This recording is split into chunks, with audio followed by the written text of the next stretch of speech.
उपवासाच्या भाकरीबरोबर खाण्यासाठी झणझणीत असा आपण इथे मिरचीचा खरडा बनवून घेतो. त्यासाठी इथे तिखटवाल्या मी मिरच्या घेतलेल्या आहे, जिरी, शेंगदाणे लागणारे आणि आपल्याला लागणारे कोथिंबीर.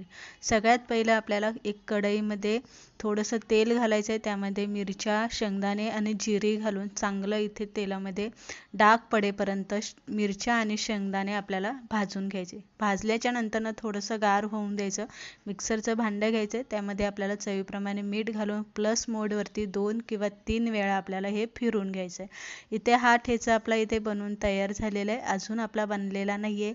कढईमध्ये आपल्याला तेल घालायचं आहे आणि तेल घालून आपल्याला केलेला ठेचा कुरकुरीत होईपर्यंत चांगला भाजून घ्यायचा, म्हणजे तो तिखट अजिबात लागणार नाही आहे. तर इथे तुम्ही बघू शकताय छान झणझणीत असं आपल्याला भगरच्या भाकरीबरोबर खाण्यासाठी किंवा तोंडी लावण्यासाठी आपण इथे उपवासाचा खरडा बनवून घेतला आहे.